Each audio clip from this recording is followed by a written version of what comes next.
Okay, so you know how everyone's always talking about election security and stuff, Yeah, especially after 2016? right. Well, we found this video online, and it's pretty wild. Oh, yeah. It's from Next News Network, and the title is "A Breaking Three States Just Confirmed Who Hacked the Election and Obama Lied." MP3. Hmm.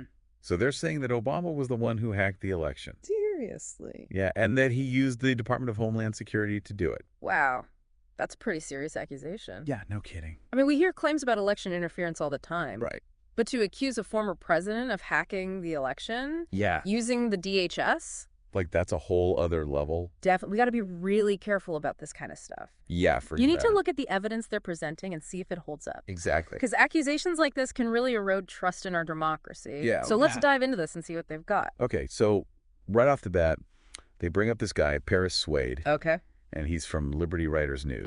Okay, I've heard of them. Yeah, and he's basically calling Obama treasonous Whoa. and saying that he orchestrated this whole hack. Hmm. So, like, right away, they're using some pretty strong language. Yeah. Like, treasonous is a big word. It is, and it's often used in these kind of situations Right. to evoke a strong emotional response. Right. But we have to remember that words like that don't automatically make something true. Yeah. We need to look beyond the rhetoric and see if there's any substance to these claims. Right. And that means understanding who's making the claims. Yeah, like, who is this Paris Swade guy? Exactly. And what is Liberty Writers News all about? Right. What's their reputation? Are they known for being reliable? Right. And they talk about this Channel 2 investigative reporter named Aaron Diamond. Okay. And they say that he uncovered this link between a DHS IP address and the hack of Georgia's election system. Now that's interesting. Yeah, so can you explain what an IP address is? Yeah, sure. So basically, an IP address is like a unique identifier for a device on the internet. Okay. Every computer, every server, every phone that connects to the internet has an IP address. Okay. So if someone were to hack into an election system, Right. their IP address could be traced. So they're saying that the IP address that was used to hack Georgia's election system Right. belongs to the Department of Homeland Security. That's what they're claiming. But how do we know if that's true? Well, that's where verification comes in. Okay. We need to find this report from Aaron Diamond Right. and see if it actually exists. Okay. And then we need to see if any other reputable sources have confirmed his findings. So basically, we need to do our own research. Exactly. We can't just take their word for it. Gotcha. We need to be critical thinkers and evaluate the evidence for ourselves. Okay, and then it gets even crazier. What do you mean? They basically dismiss the whole idea of Russia interfering in the election. Really? Yeah, Okay. they're saying that it was all Obama, like he was the mastermind behind it all. That's a pretty big leap. I know, right? I mean, there's been so much investigation into Russian interference Right. by intelligence agencies, by congressional committees, Yeah. and there's a lot of evidence to support that conclusion. So why are they saying it was Obama? Well, it could be that they're trying to push a certain narrative. Right. Maybe they have a political agenda. Or maybe they're just trying to get attention.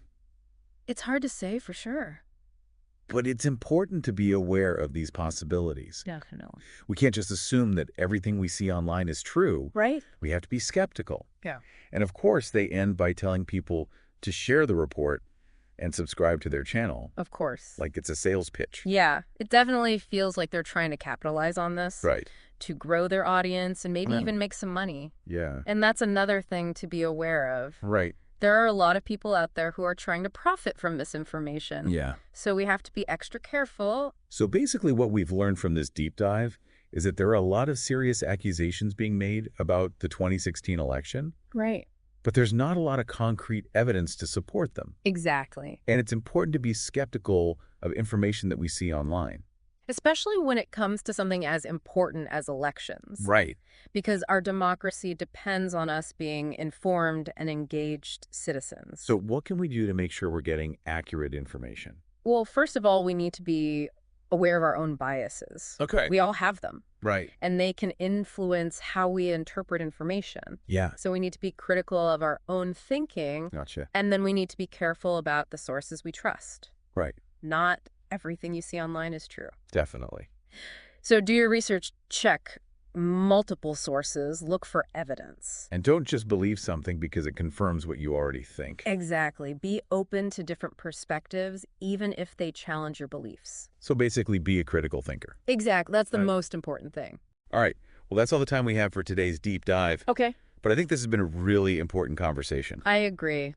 It's so important for us to be aware of the ways in which misinformation can spread Definitely. and to be critical thinkers. Absolutely. So I hope you all learned something today. I hope so too. And I hope you'll join us next time for another deep dive. Sounds good. Until then, stay informed and stay engaged. See you next time.